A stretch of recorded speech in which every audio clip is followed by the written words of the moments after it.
Përshëndetje zonja dhe zotrinj, ky është edicioni qendror, këtu në ekranin e kanalit 7, ndër të tjera do të ndiqni. Edi Rama deklaron se mbështetës të regjimit iranian marrin pjesë në protesta, publikon foton e gruas që bën thirrje për kryengritje, aktivistja shpallet non grata. Rrezohet kërkesa e opozitës për interpelancë me Edi Ramën për protestat, PD nuk flet dot në emër të qytetarëve, s'ka kufizim mandati të kryeministrit. 60 studentë Akademisë së Sigurisë përfundojnë në spital me simptoma të helmimit, shkak dyshohet se është bërë ushqimi i kompanisë Sorial. 29.000 nxënës të klasave të 9-ta zhvillojnë provimet e matematikës, testi sipas tyre ishte i nivelit mesatar, gjatë procesit nuk është shënuar asnjë problem.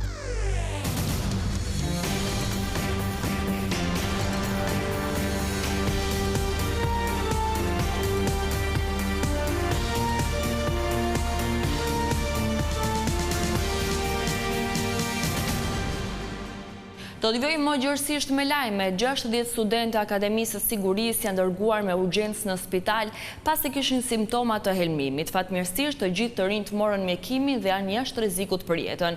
Policia dyshon se shkak është bërë ushqimi që dërgohet në akademi nga kompania Sorial. Kjo është hera e dytë që studentët e akademisë helmohen masivisht. Një tjetër alarm në Akademinë e Sigurisë, për herë të dytë brenda pak kohësh, 10 kursantë të këtij institucioni kanë përfunduar në spital me simptoma të dyshuara helmimi. Ushqimi catering për studentët e akademisë ofrohet nga kompania private Sorial e administruar nga Alma Tafani. Sipas policisë, 60 studentë janë paraqitur në spitalin infektiv të QSUT-s me probleme shëndetësore. 31 prej tyre janë dërguar gjatë mbrëmjes së dieshme dhe gjatë natës, ndërsa 29 të tjerë janë paraqitur në mëngjes në qendrën shëndetësore të akademisë dhe më pas janë transportuar për trajtim në QSUT. Studentët kanë shfaqur simptoma si temperaturë dhe diare, ndërsa pas marrjes së ndihmës mjekësore, një pjesë e tyre janë rikthyer në akademi në gjendje të mirë. Dyshimet janë për ushqimin e konsumuar nga kursantët, ndërsa në fokus të verifikimeve është kompania që ka ofruar shërbimin catering Sorial. Autoriteti kombëtar i ushqimit ka marrë mostra të ushqimeve, të cilët po i nështrohen analizave laboratorike. Përsëritja e këtij episodi brenda një kohe të shkurtër ka ngritur pikpyetje për sigurinë ushqimore në një prej institucioneve ku përgatiten brezat e arshëm të policisë së shtetit. Ndërkohë një grup i posaçëm hetimor, në bashkëpunim me Agjencinë e Mbikëqyrjes Policore dhe në drejtimin e prokurorisë, po zhvillon hetime për zbardhjen e plotë ngjarjes dhe për saktimin e përgjegjësive. Sorial ka reaguar duke drejtuar gishtin e akuzës te Akademia e Sigurisë. Sipas kompanisë, në këto ambiente nuk ka kushtet e duhura për të konsumuar ushqimin. Ndërkohë kompania private shton se është futur ushqim nga jashtë. Gjithashtu studentët sipas Sorial nuk lajnë duart kur konsumojnë ushqim. Veprimtaria e kompanisë Sorial pas skandalit të parë u zhbllokua nga AKU në muajin maj, pas helmimit të 52 studentëve në Akademinë e Sigurisë. Ajo rinisi aktivitetin pasi ishte gjobitur me 1.5 milion lek për ushqim të pasigurt dhe kushtet e papërshtatshme higjieno-sanitare. Mbështetës të regjimit iranian, sipas kryeministit Rama, kanë ardhur nga jashtë për të marrë pjesë në protesta. Rama publikoi foton e një aktivisteje për të cilën tha se predikon urrëtie dhe bën thirrje për kryengritje. Pak orë më vonë, Ministria e Brendshme njoftoi shpalljen non grata në Shqipëri të aktivistes Iqballa Haduti. Kryeministri Edi Rama reagoi sërish ndaj atyre personave me agjenda të caktuara, që sipas tij duan të përfitojnë nga protesta. Në një postim në rrjetet sociale, Rama publikoi foton e një gruaje që bën thirrje për rrëzimin e qeverisë, por qëllimi i vërtet është diçka tjetër. Është i njëjti personazh i ardhur me karavanin e diasporës së shtirur që në emër të Allahut predikon urrëtie. Thret për kryengritje ndaj qeverisë së Shqipërisë, kërkon hakmarrje ndaj Amerikës për vëllaun e vrarë, kasapin e regjimit të Teheranit, generalin famkeq Kasem Sulejmani. Dhe po, personazhi në krah të saj është Ahmadinejadi, dora vet, kryeshërbëtori famkeq i ajatollahëve të errësirës. Rama dhe njëherë thekson se nuk ka asgjë kundër protestave qytetare, por nuk mund të toleroj persona që nxisin urrëtie. Përfitues të turli llojshëm, shqiptar pa dine as imam, shpirtra të korruptuar nga motive të dobta, patriot të shtirur, aktivist të shtirur, besimtar të shtirur, që në teatrin e maskave të bulevardit i kanë nxjerr paraje e huaj. Këneta e vendit apo të dyja bashk. E kthyen protestën e nisur për natyrën në një ujdes zvaranikës që lëvrin mes të rejave të rinjve të mbetur, duke i lëpirë e pickuar njëkohësisht dhe duke shpërndar në çdo drejtim helmin e një urrëtieje ndotëse për Shqipërinë. Ndërkohë, vetëm pak orë pas postimit të kryeministrit, ministri i Brendshëm Besfort Lamallari shpalli si person të padëshiruar në Shqipëri për 15 vite gruan e denoncuar nga Rama, Iqbal Huduti, e cila rezulton se përbën kërcënim për vendin dhe sigurinë kombëtare. Majoranca i tha jo kërkesës së opozitës për interpelancë me Edi Ramën për protestat. Sipas socialistëve, Partia Demokratike dhe Berisha nuk mund të flasin në emër të qytetarëve. Ndërkohë, kreu i grupit parlamentar të PS-s, Tauland Balla, hodhi poshtë kërkesën e protestuesve për kufizim mandatit të kryeministrit. Në konferencën e kryetarëve, socialistët votuan kundër kërkesës Partisë Demokratike për zhvilluar një debat posaçëm në parlament, së pari për kërkesat e protestuesve, së dyti për rezolutën e Parlamentit Evropian. Gjithashtu majoranca hodhi poshtë kërkesën për një interpelancë me kryeministrin Edi Rama për kërkesat e qytetarëve që protestojnë prej më shumë se 3 javësh. Ne nuk mund të sidhemi sikur ata qytetarë që protestojnë prej 25 apo 26 ditësh nuk ekzistojnë. Janë qytetarë shqiptarë. Mirpo Tauland Balla dhe Edi Rama është mësuar që në kuvend bëjnë vetëm zëvendësin e interesave të grupeve kriminale. Kur gjatë këtyre 14 viteve, në një ditë të vetme, nuk janë përpjekur të bëjnë zëvendësin apo përcjellsin, adresusin e shqetësimeve të qytetarëve. Nuk e qas fare partinë e Sali Berishës si zëvendëse përfaqësuese të diskutoj për çështje që lidhen me protestën. Sipas Tauland Ballës, nëse Partia Demokratike do që të bëjë vetej politike me protestën, le të kërkojë zyrtarisht shkarkimin e kryeministrit Edi Rama nëpërmjet mekanizmave që ka kushtetuta. Sillni kërkesën për mocion mosbesimi. E dini që me ndryshimet kushtetuese të vitit 2008, kur kërkon mocion mosbesimi, duhet sjellësh edhe kandidatin për kryeministër. E sillni dot Saliun për kandidat për kryeministër? Aksionet e grupit parlamentar në kuvendin e Shqipërisë nuk i sugjeron Tauland Balla. Vetmja gjë që sugjeron Tauland Balla është të miratojë një ligj për t'i dhënë favore Artur Sheut dhe grupeve kriminale në vend. Ndërkaq Balla hodhi poshtë një prej kërkesave të protestuesve atë për kufizimin e mandatit kryeministrit. Po në rastin e Republikave Parlamentare, kufizimin e mandateve ta bën vetëm vota e popullit, nuk ta bëjnë rregullat në kushtetutë. Kështu që në këtë këndvështrim mos u lodhni kot thuaj atyre. Prej 31 maj qytetarët po protestojnë çdo mbrëmje para kryeministrisë duke kërkuar dorëheqjen e kryeministrit Edi Rama. Pak ditë më parë protestuesit publikuan një listë me kërkesa ku përfshihet krijimi i qeverie teknike, ndryshimi i kushtetutës, kodit zgjedhor, anullimi i ndryshimeve në ligjin për zonat e mbrojtura, anullimi i ndryshimeve në ligjin për trashëgimin kulturore, si dhe shfuqizimi i paketës së maleve dhe ligjit për investime strategjike.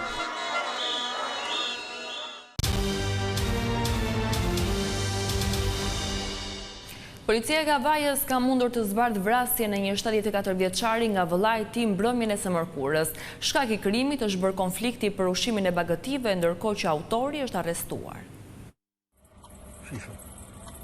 Ngjarja e rëndë që ndodhi mbrëmjen e së mërkurës në Kavaj, ku vëllai vrau vëllan me thik, erdhi pas një debati për motive banale. Sipas policisë të Durrësit, konflikti nisi gjatë punës për mbledhjen e bazës ushqimore për bagëtit.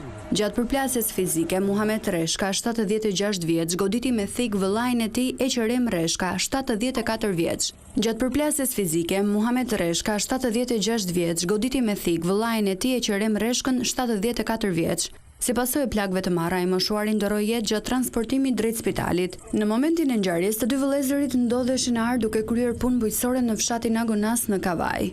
Policia ndërhyri pak pas krimit dhe mundi të arrestojë autorin e dyshuar. Nga hetimet e deritanishme nuk rezulton që të dy vëllezërit të kenë patur konflikte të mëparshme. Policia ndërkohë po vjen marrje në pyetje të personave që mund të kenë më shumë dieni mbi ngjarjen e rëndë. Një 32 vjeçar është arrestuar nga policia pasi mbrëmjen e së mërkurës goditi me thik 3 persona në suk të Durrësit. I riu gjatë një konflikti për motive të dobta plagosi me thik një 60 vjeçar dhe një 34 vjeçar babë bir, si edhe një 28 vjeçar tjetër të 3 banues në të njëjtin fshat. 3 të plagosurit po marrin ndihmën mjekësore në spital dhe ndodhen jashtë rrezikut për jetën. Ndërkohë, thika e përdorur nga autori i dyshuar është sekuestruar në cilësinë e provës materiale.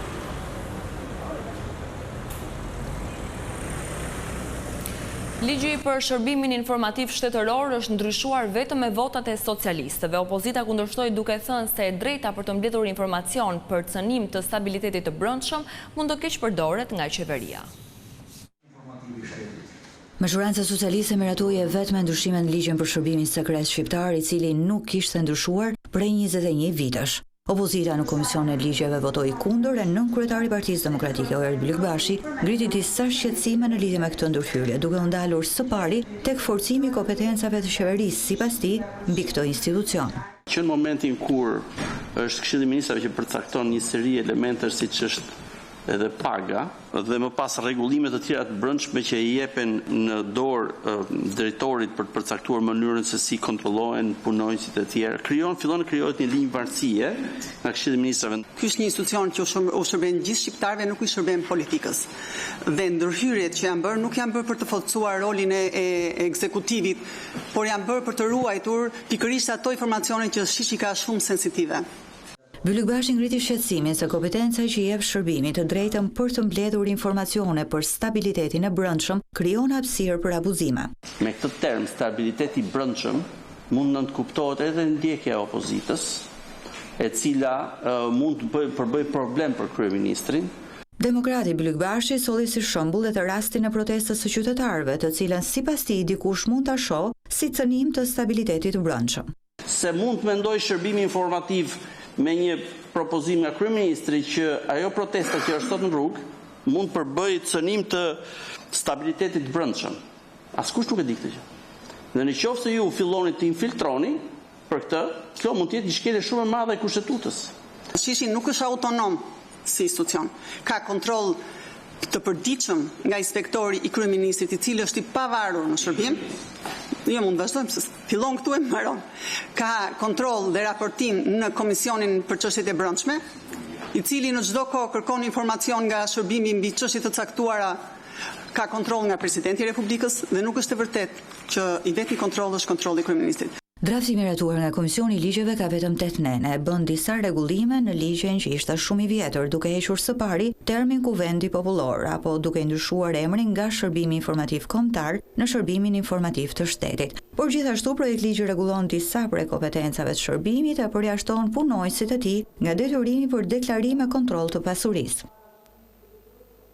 Shoqata e biznesit grek organizoi në Tiranë takimin e dytë kushtuar zbatimit të inteligjencës artificiale. Përfaqësues të kompanive të ndryshme si edhe ekspertë diskutuan mbi përfshirjen e teknologjisë në planet e zhvillimit. Pas suksesit të edicionit të parë, AI Business Summit, një organizim i shoqatës së biznesit grek, bëri bashkë në Tiranë drejtues biznesi, përfaqësues institucionesh dhe ekspertë të teknologjisë, në një diskutim të gjerë mbi ndikimin dhe përdorimin konkret të inteligjencës artificiale nga bizneset. Edicioni i dytë i summitit u përqendrua te aplikimet reale të inteligjencës artificiale dhe mënyra se si kompanitë po e integrojnë atë në proceset e tyre të përditshme për të rritur efikasitetin, për të nxitur inovacionin dhe për të krijuar mundësi të reja zhvillimi. Përgjatë aktivitetit, pjesëmarrësit u njohën me zhvillimet më të fundit në fushën e inteligjencës artificiale, ndoqën diskutime dhe prezantime të nivelit të lartë, si edhe u njohën me raste konkrete të zbatimit të AI në sektor të ndryshëm. Teksa AI përparon duhet të eksplorojmë hapësira të reja sepse inteligjenca artificiale pritet që të revolucionarizojë çdo aspekt të prodhimit. Për Greqinë, përdorimi i inteligjencës artificiale me përgjegjësi është një prioritet strategjik, por jo vetëm Greqia ka përparuar në përdorimin e AI. Edhe Shqipëria ka ndjekur të njëjtën rrugë. Dua të përmend këtu ministren e parë digjitale që ishte një ide shumë inovative. Shqipëria dhe Greqia mund të thellojnë bashkëpunimin e tyre edhe në këtë sektor. Prandaj evente si ky janë të rëndësishme sepse të japin mundësinë për të ndarë ide dhe eksperienca, si dhe për të identifikuar rrugë për bashkëpunim të mëtejshëm. Këtë vit vim me raste konkrete, duke zgjedhur disa sektor, si janë sektori bankar, si janë edhe sektorët e tjerë që është telekomunikacioni.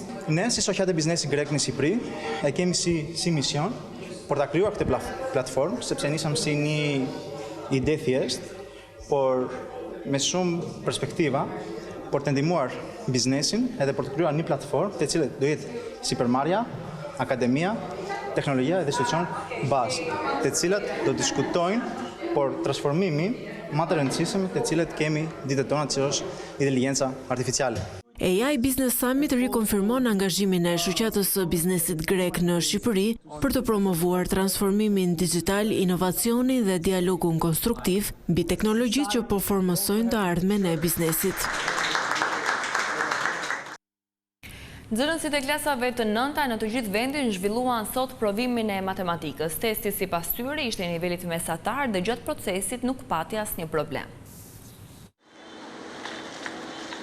Pas testimit të gjuhës shqipe, nxënësit e klasave të nënta u testuan në matematikë. Rreth 29.000 nxënës zhvilluan sot provimin e dytë kombëtar, një provim që nisi në orën 10 për të përfunduar në 12:30. Sipas nxënësve, niveli i testimit të matematikës ishte mesatar. Pas përfundimit, ata u shprehën optimist, duke thënë se presin rezultate të mira. Testi ishte i lehtë për një nxënës mesatar. Nuk ishte shumë i vështirë. Gjithë vitin paga shumë e shpenzojmë në përgatitje dhe sepse kishe një vështirësi shumë të madhe. Në fillim kisha shumë frikë sepse mendoja që do ishte shumë i vështirë si gjithë tjerët këtu, por kur futëm klasë dhe pam që ishte një nivelit mesatar. Ne kemi bërë përgatitje shumë herë edhe në shkollë dhe nuk ishte aq i vështirë, ishte nivel mesatar. Para testit bëheshin dorëzimet, bëheshte kontrolli dhe telefonat pajisjet që kishim ja dorëzonim zyshave ose prindërve. Nxënësit thanë se procesi ishte i rregullt dhe pa probleme, ndërsa provimi më i vështirë për ta ishte i gjuhës shqipe. Më stres unë fakt kisha gjuhën, pasi e kam pak pikë të dobët se jam më shumë te shkencat, matematik, fizik, biologji e kështu të tjera. Dhe më i lehti ishte ky matematikës, mendoj. Besoj se gjuha është pak më e vështirë natyrisht, sepse ke edhe pjesën e krimtarimit, kurse matematika është në nivelit mesatar. Testimi i radhës dhe i fundit për nxënësit do të jetë ai i gjuhës së huaj, që do të zhvillohet më 30 qershor. Kjo ishte gjithçka e përgatitur edhe për këtë edicion informativ. Unë ju falenderoj për vëmendjen tuaj. Bashkë mirupafshim.